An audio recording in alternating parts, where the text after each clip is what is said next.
Hey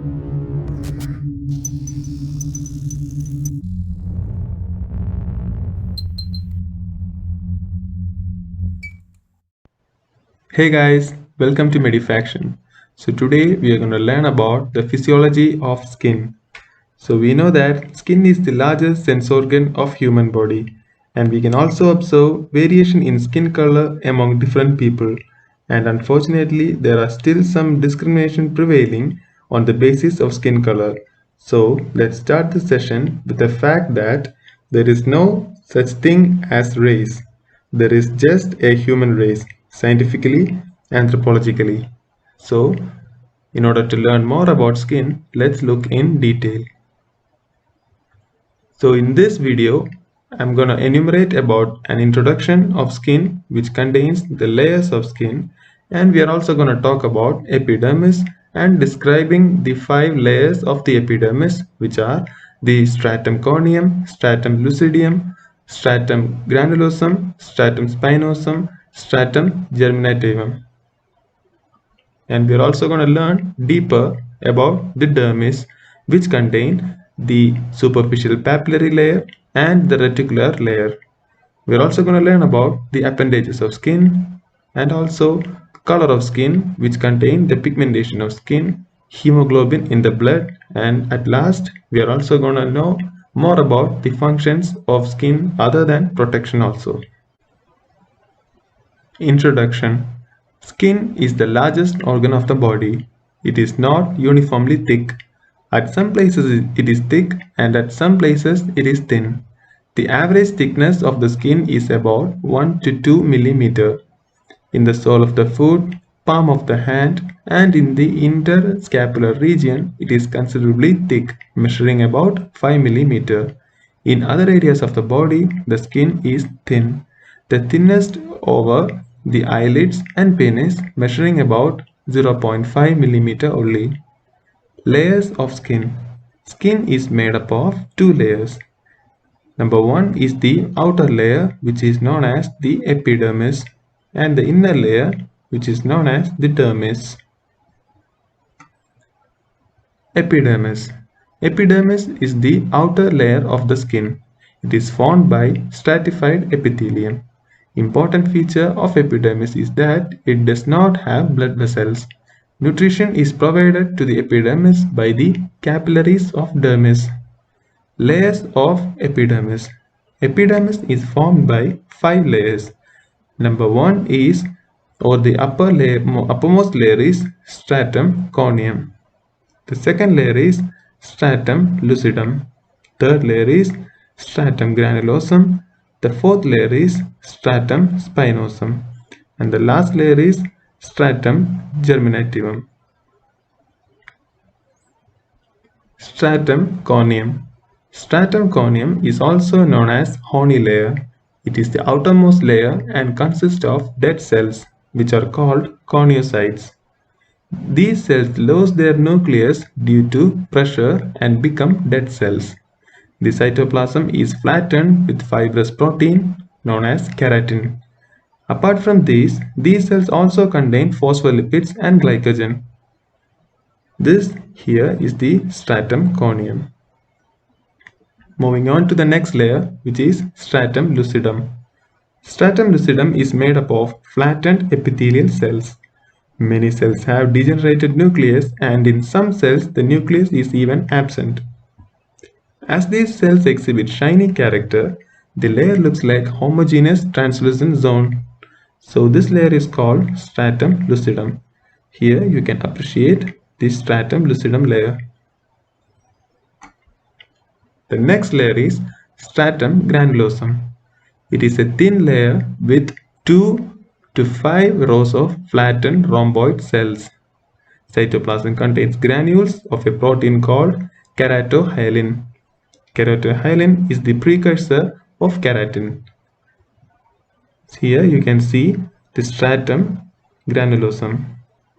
The next layer is stratum spinosum. Stratum spinosum is also known as prickle cell layer because the cells of this layer possess some spine-like protoplasmic projections. By these projections, the cells are connected to one another. Now the last and deepest epidermal layer, which is stratum germinativum. It is a thick layer made up of polygonal cells superficially and columnar or cuboidal epithelial cells in the deeper parts. Here, new cells are constantly formed by mitotic division. The newly formed cells move continuously towards the stratum corneum. The stem cells which give rise to new cells are known as keratinocytes. Another type of cells, called melanocytes, are scattered between the keratinocytes. Melanocytes produce the pigment called melanin. The color of skin depends upon melanin. From this layer, some projections called rete ridges extend down up to dermis. These projections provide anchoring and nutritional function. Here you can see the stratum germinativum. Now moving on to dermis.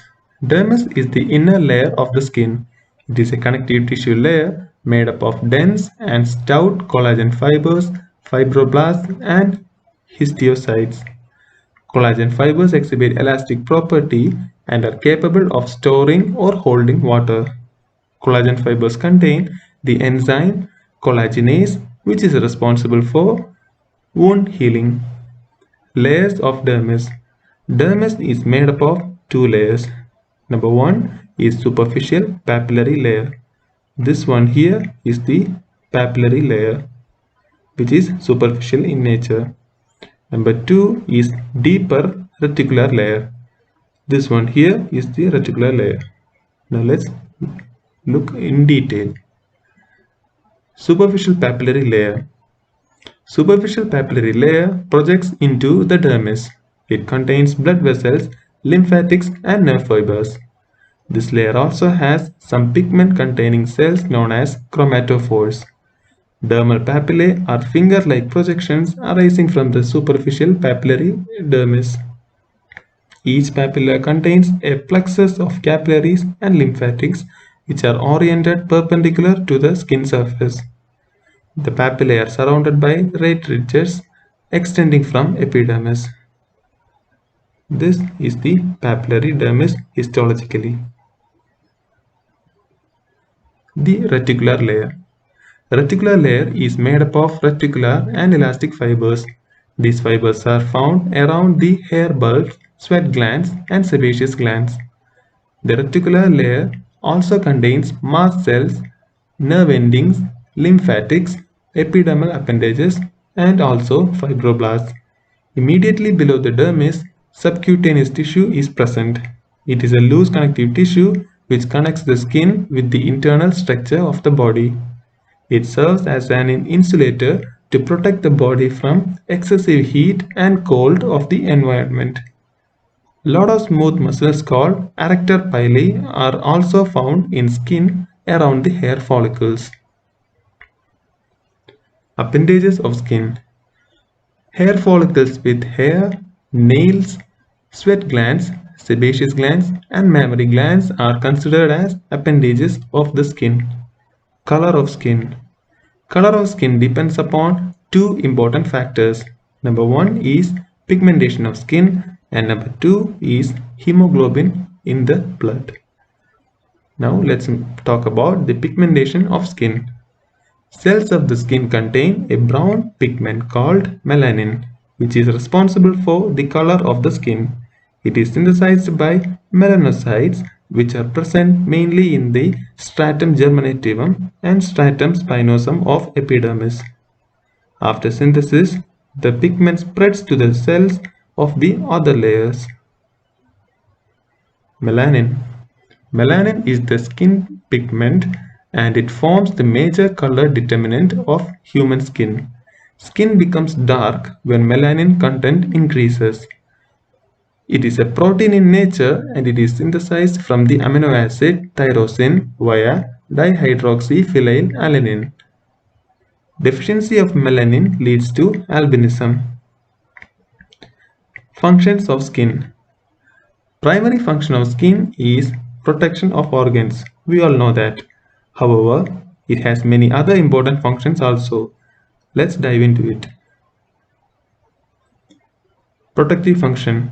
Skin forms this covering of all the organs of the body and protects these organs from the following factors. Number 1 is the bacteria and toxic substances. Number 2 is mechanical blow. Number 3 is ultraviolet rays. Let's see how.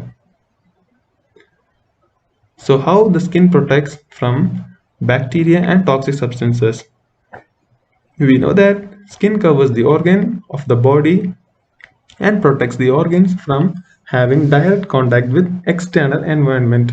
Thus, it prevents the bacterial infection. Lysozyme secreted in skin destroys the bacteria. Keratinized stratum corneum of epidermis is responsible for the protective function of skin. This layer also offers resistance against toxic chemicals like acids and alkalis. If the skin is injured, infection occurs due to invasion of bacteria from external environment. During injury of skin infection, the keratinocytes secrete A. Cytokines like interleukins, alpha tumor necrosis factor, and gamma interferon, which play important role in inflammation, immunological reactions, and tissue repair, also wound healing. Antimicrobial peptides like beta defenses, which prevent invasions of microbes. Protection from mechanical blow. Skin is not tightly placed over the underlying organs or tissues. It is somewhat loose and moves over the underlying subcutaneous tissues. So, the mechanical impact of any blow of the skin is not transmitted to the underlying tissues. Protective function of skin from ultraviolet rays. Skin protects the body from ultraviolet rays of sunlight. Exposure to sunlight or to any other source of ultraviolet rays increase the production of melanin pigment in skin. Melanin absorbs ultraviolet rays. At the same time, the thickness of stratum corneum increases. This layer of epidermis also absorbs the ultraviolet rays. The sensory function. Skin is considered as the largest sense organ in the body. It has many nerve endings which form the specialized cutaneous receptors. These receptors are stimulated by sensations of touch, pain, pressure, or temperature sensation and convey these sensations to the brain via afferent nerves. At the brain level, perception of different sensations occur. Storage function. Skin stores fat, water, chloride, and sugar. It can also store blood by the dilation of cutaneous blood vessels. Synthetic function. Vitamin D3 is synthesized in skin by the action of ultraviolet rays from sunlight on cholesterol. Regulation of body temperature. Skin plays an important role in the regulation of body temperature. Excess heat is lost from the body through skin by radiation, conduction, convection, and evaporation. Sweat glands. Here you can see the sweat gland, which is present on the skin, play an active role for heat loss by secreting sweat. The lipid content of sebum prevents loss of heat from the body in cold environment. Regulation of water and electrolyte balance. Skin regulates water balance and electrolyte balance by excreting water and salt through sweat. Excretory function. Skin excretes small quantities of waste material like urea, salt, and fatty substance. Absorptive function. Skin absorbs fat-soluble substances and some ointments. Secretory function. Skin secretes sweat through sweat glands and sebum through sebaceous glands. By secreting sweat, skin regulates body temperature and water balance. Sebum keeps the skin smooth and moist. Hope you have understood the video.